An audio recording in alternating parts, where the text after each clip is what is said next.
The show's been going for a little while. I can't speak as to everybody else, but there are things in my life that are definitely more. I'm closer to 60 than 50. I had an accident a few years back that you got to witness on the show. In 2017, Sue Aikens filed a $500,000 lawsuit that nearly destroyed Life Below Zero. The documents exposed faked wolf attacks, staged bear encounters, and a crash that shattered her collarbone in 10 places.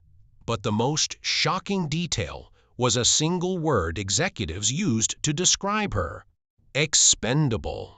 What viewers didn't know was that for years, Sue had been fighting battles off camera that were far more dangerous than anything Alaska could throw at her.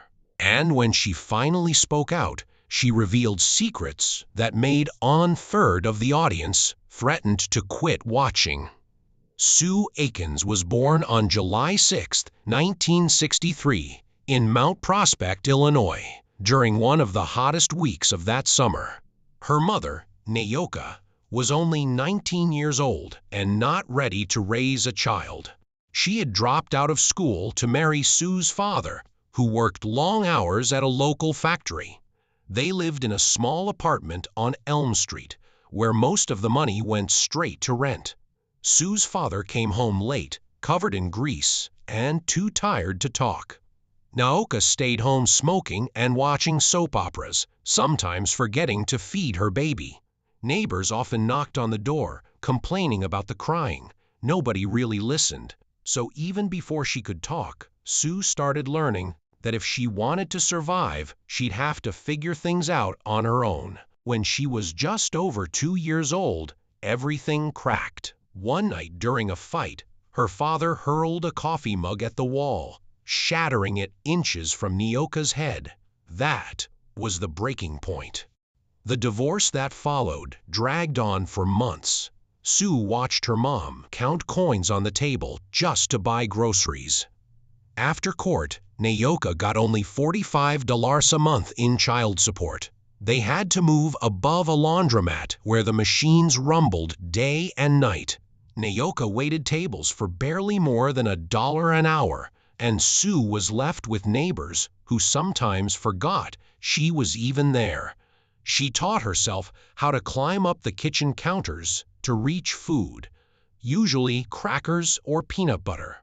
Some nights when things got desperate, Naoka would take Sue out after stores closed to dig through dumpsters for vegetables. That's how Sue learned survival isn't always pretty, and sometimes you take what the world throws away just to keep going. At age 3, Naoka remarried. The man's name was Eddie, and he drank more beer than anyone Sue had ever seen. A whole case every day. Most of their money went into cans of Budweiser. Sue was barely tall enough to see over the kitchen table when it happened. Eddie got drunk one night, furious over a burnt dinner, and stabbed a knife into the table 17 times. Sue crawled under her bed and didn't move for over 4 hours. She held a stuffed rabbit and tried not to cry. A week later, Eddie smashed her tricycle down the stairs during another one of his rages. She never got another one. Over time, Sue began to recognize the signs. How Eddie's hands shook just before he exploded. How his voice dropped before yelling. Those instincts built in a tiny apartment soaked in fear would later help her face much deadlier threats in the wild. When Sue turned 4, she started preschool. That's when people began noticing something wasn't quite right. Her teachers saw that she couldn't read like the others. Letters flipped and danced on the page. Simple words like cat or dog didn't make any sense to her. After some tests, she was diagnosed with dyslexia. Reading time became her worst nightmare. She would guess randomly, hoping to get it right. A boy named Tommy started calling her Stupid Sue, and by the end of the week, everyone joined in. During a parent meeting, Sue tried writing her name, but the letters came out backwards and jumbled. Her mother cried in front of the class. While other kids played outside, Sue sat in a small room for extra help every day. That pain, the shame of feeling left behind, pushed her in a different direction. She decided if she couldn't be smart on paper, she'd become strong in life. Physical survival didn't require spelling. Just before turning 5, Sue's family moved out of the city and into a broken-down farmhouse in Woodstock. It had 3 acres of wild woods and an old well that could swallow a person whole. Her mother took a job at a chicken plant and worked long shifts. Left alone, Sue wandered into the woods. She made traps from shoelaces and boxes and caught her first mouse that summer. When she got lost one afternoon, she spent over 6 hours in the forest, drinking from puddles and eating berries. She figured out how to tell direction by watching the sun and following animal tracks. One day, she tried to grab a raccoon from a hollow log and ended up in the hospital with 3 nasty cuts that needed 8 stitches, but none of it scared her. If anything, it made her feel alive. That raw feeling, that rush, she craved it. And even at that young age, she knew she'd chase that feeling for the rest of her life. Sue went from city sidewalks to frozen wilderness, and it forced her to grow up fast. At 13, she was learning to fly a small plane. That was the alternative to driver's ed in Alaska. She finished high school early, but had to go back later for an Alaska history course to officially graduate. Her mom, now in her 80s, stayed quiet about those years, and Sue rarely blames her out loud. But the truth was clear. By the time she was a teenager, Sue had been abandoned, left to figure out how to stay alive in a place where winter could kill you if you weren't ready. By 17, Sue had returned to Illinois for a while and worked at Tony's Diner in Chicago. That's where she met Eddie Mallory. He came in every Tuesday for coffee and pie.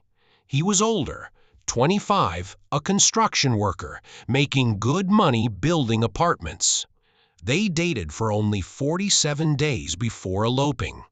Sue dropped out of school and followed him, hoping this time would be different. They moved to Fairbanks in 1981, chasing pipeline jobs. They rented a small cabin and lived cheaply. But the isolation and Eddie's drinking turned the place into a cage. One night after a fight, he slammed her into the wood stove, leaving a scar that never faded. He began tracking her movements, controlling her schedule, cutting her off from everyone. She was alone again, this time even farther from help. In early 1982, Sue found out she was pregnant. At first, she thought the baby would bring peace, but during a fight, Eddie punched her in the stomach. She went into labor at just 32 weeks. Their daughter Joanna weighed only 3 lbs and had to stay in the NICU for 47 days. Medical bills piled up. Sue never pressed charges. Terrified Eddie would leave for good, but the guilt stuck. Joanna grew up with breathing problems and developmental delays. Sue blamed herself, even though it wasn't her fault. A year later, Eddie started getting terrible headaches. At first, doctors ignored it.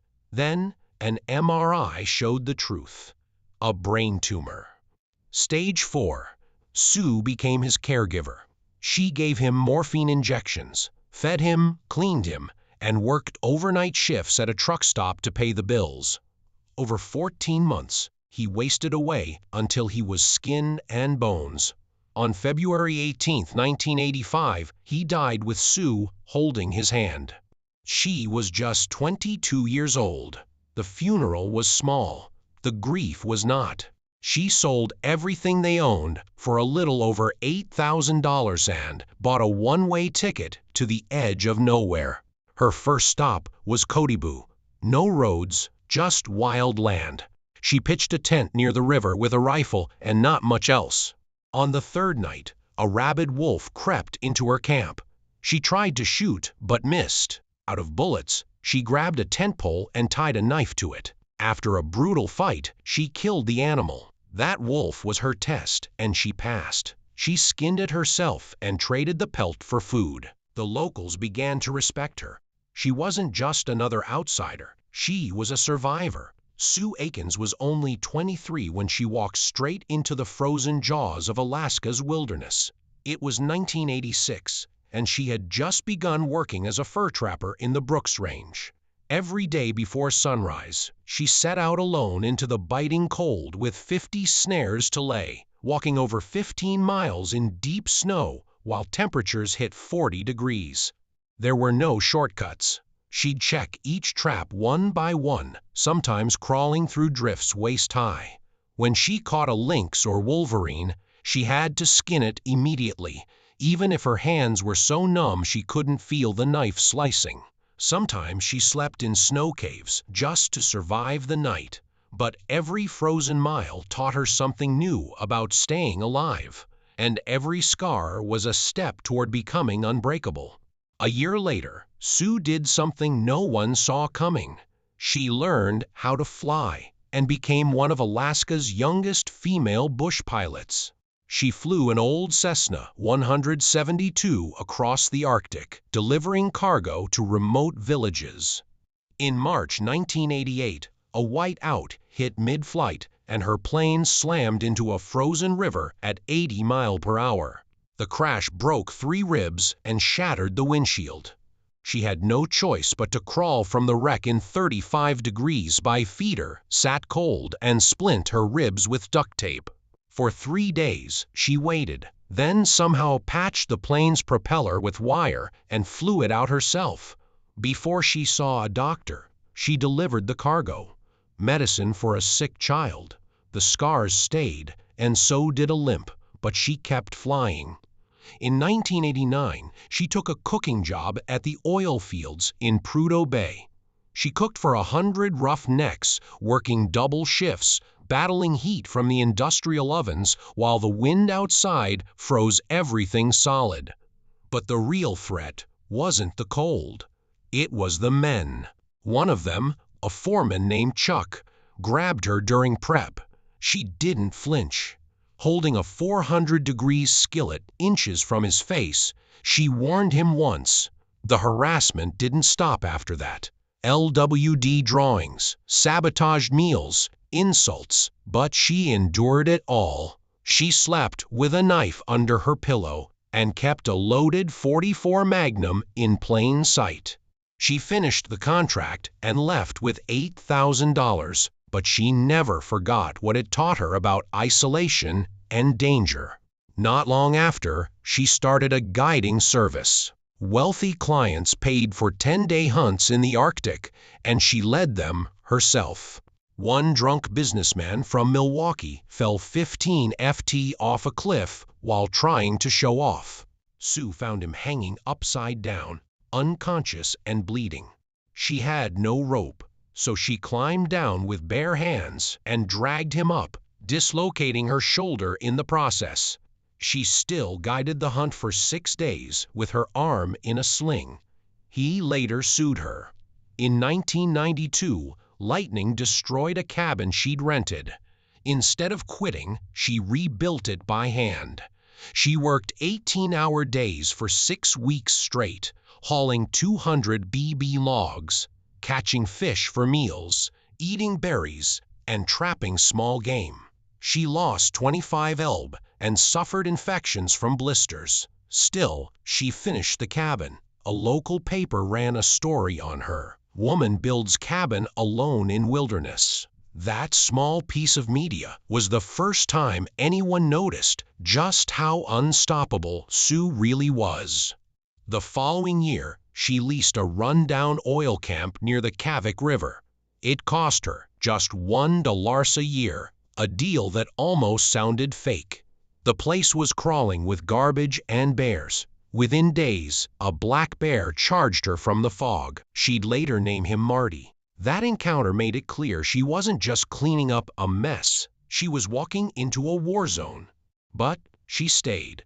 She cleared the land herself, cleaned up 42,000 acres, and got to work turning the ruins into something livable. By 1995, Geographic had 10 tent platforms and made $50,000 a year from oil workers and hunters. Sue built a sauna from scrap metal, but the first time she used it, she burned herself badly. Secondary burns wrapped her legs. She fixed the design with insulation and carried on. Guests loved it. That's how it always was with Sue. She got hurt first, so no one else had to. During the oil boom of 1997, she expanded the camp to 20 buildings, but more people meant more risk. One assistant she hired tried to assault her in the cookhouse. She fought him off and fired him instantly. After that, she installed bear-proof locks, not just to stop animals, but people she never hired lightly again. Trust was a currency too expensive for her to spend. In 1999, the state of Alaska tried to take Geographic back. They claimed she'd violated her lease by investing too much, over $100,000. In court, she showed them photos of her hands bloodied and cracked from years of work. The judge sided with her. She stayed, but the fight wasn't over. She always knew the land could be taken any time. By 2001, she had made Geographic self-sufficient with solar panels. It cut her fuel use from 250 gal a day to just 10 a week. But that year also brought disaster. A flood destroyed half her supplies. Instead of giving up, she rebuilt with driftwood the river had left behind.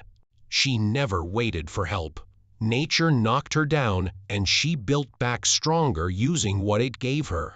She survived by playing dead and by soiling herself, a tactic native elders had taught her. The bear eventually walked off. She was left alone, bleeding with 40% of her body torn up. She crawled 75 yards to her rifle. With her hands ruined, she used her teeth to chamber around and fired into the air. Then she stitched her own head shut with fishing line, duct-taped her arms, and reset her hip by slamming it against a fuel barrel. Over 10 days, she kept the camp running. Guests came and went, never knowing their host had nearly died. She cooked, guided trips, and smiled for their cameras while checking her infected wounds with a mirror and living on protein bars. They left 5-star reviews. She nearly left in a body bag. That attack changed everything. Her story spread. She turned her near-death into a business. Survival tours, $2,500 a head, 6-month wait list. Discovery Channel called in 2012. They put her on TV Life Below Zero, paid her $60,000 per season. Fame came, but the trauma stayed. She still hears the bear's breath in her dreams and keeps guns near every bed. Between 2008 and 2010, she built a wind turbine from old aircraft parts. She climbed 50 FT poles in 50 dur wind. One gust knocked her down and shattered her ankle. She splined it with birch and rope, then finished the job. The turbine saved her $8,000 a year. She proved that you could live off the land even where nothing lives. In 2011, the state audited her. They claimed she'd underreported income and demanded $15,000 in back taxes. She had to sell her grandmother's wedding ring and pearl necklace to pay the fine. She testified in court, explaining how she tracked every dollar, how she worked 8-hour weeks skinning game and fueling generators in 60-degree nights. She eventually won the appeal, but the lesson stuck. The paperwork almost destroyed what the wilderness couldn't. And then in 2012, a wolf pack surrounded one of her clients. The hunter froze. Sue didn't. She stepped in front and fired a shot into the sky. One wolf slashed her leg. With no help for miles, she dumped gunpowder into the wounds and lit it. The burns sealed the gashes. It was the most painful half-hour of her life. The hunter called it the most badass thing he'd ever seen. The scars are still there. just like all the others. In 2012, a group of National Geographic producers flew over the icy wilds of Alaska, looking for something different. Not actors, not drama queens, but real people who actually lived the life other survival shows only pretended to capture. That's when they stumbled upon Sue Aikens running her lonely Kavik River camp 197 miles north of the Arctic Circle. When she first appeared on screen in 2013, she didn't arrive with flair or fanfare. Instead, she showed herself gutting an 800 bull moose using an old hunting knife, casually explaining how her camp cost $500,000 a year to operate. In 2016, Sue's camp lease was suddenly under review by state authorities who wanted to enforce new environmental restrictions. If they succeeded, the camp and her way of life would be gone. What viewers saw wasn't just survival anymore, it was confrontation. Sue met with state officials in bitter cold, presenting documents proving her camp pumped $180 a year into the local economy through jobs, supplies, and flights. She dared the officials to survive one winter in Kavik before they judged her. Instead of closing her down, they compromised. Seasonal inspections, not shutdowns. Her refusal to back down earned her a People's Choice nomination and a business boost. She started selling branded survival gear and guides. In the first year alone, her merchandise ran in $320,000. By 2019 in Season 10, Sue had become a mentor to other cast members, like the Hailstones. She taught them to eat raw seal blubber, showing how just 4 ounces could fuel a day's survival. Cameras rolled as she sliced through the fat, swearing like a sailor and refusing to tone it down for TV. Her language was so raw, editors had to bleep her 47 times in a single 20-a-nut segment. But she refused to be filtered. This was real Alaska, she said, not a theme park. Then came the crash. February 23, 2015, a snow machine overflow ice. A producer named Erin Melman insisted she hit 60 miles per hour across a patch of ice she'd warned was too dangerous. She obeyed against her better judgment. She crashed. The machine hit a ridge. She flew off. Her collarbone shattered in 10 places. Her shoulder ripped open. It was a disaster. But worse than the crash was what came after. The producers made her wait 4 hours before evacuation just so they could film extra BROLL. While she bled and froze at -20, they handed her a mic and kept rolling. She walked nearly a mile to the rescue plane, each step a scream. She ended up with third-degree frostbite on her face and skin grafts from her thigh to repair the damage. 2 years later, in 2017, she sued them. BBC Worldwide, National Geographic, and Melman. The documents revealed she had 14 titanium screws and 2 plates holding her shoulder together. She asked for $500,000. Her lawsuit exposed more than just the crash. It revealed faked wolf attacks, staged bear encounters, scripted panic, all against her contract. She argued this wasn't reality TV anymore. It was deliberate endangerment. She won a settlement in 2018, but it came with strings. She was banned from seasons 6 and 7. When she returned in 2019, she dropped a bombshell on Joe Rogan's podcast. Executives had called her expendable. That word caught fire online. Fans launched petitions. On the third of the audience threatened to quit the show unless things changed. And while legal clauses kept her quiet, she decided to speak anyway. By 2020, she was testifying before Alaska legislators pushing for safety laws in reality TV. Her stories weren't isolated.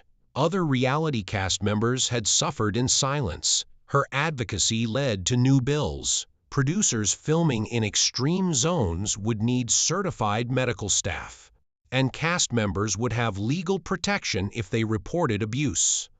Then came the personal losses. In March 2023, her 20-year-old granddaughter Drew died unexpectedly. Cameras caught her sobbing, holding a framed photo, unable to film. Production halted for a full day, the only time that ever happened. That fall, the episode aired as a memorial. The heartbreak didn't stop. On July 15, 2025, Sue's mother, Neoa, passed away at 85. Days later, Sue posted old letters from her mom revealing years of hidden abuse. She finally understood the silence, the coldness. Just months earlier, Sue had undergone major spinal surgery, fusing 3 vertebrae damaged from decades of lifting, hauling, and surviving. It cost $47,000. Her spine, doctors said, looked like it had been in car crashes, but it was just Alaska. Then came the end. On February 8, 2025, National Geographic announced they were canceling Life Below Zero after 23 seasons. Sue's final episode aired on March 2020. In it, she bought a $150,000 backup cabin at Chena Hot Springs, a move that proved prophetic when just months later, the Moson Creek fire burned within 100 yards of the place. Her footage, frantically loading gear as flames closed in, became the most intense scene in years. Over 12,000 acres burned. Her cabin survived, but she didn't slow down.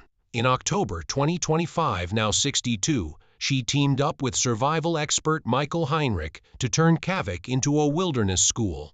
Their bear survival intensive ran June to August. The deal was $6,040. She took the lion's share. Her 2024 memoir, Call of the Wild, sold 180,000 copies and hit number 3 on the New York Times list. In it, she told stories never aired, like the time in 2010 when 3 armed poachers camped 200 yards from her cabin.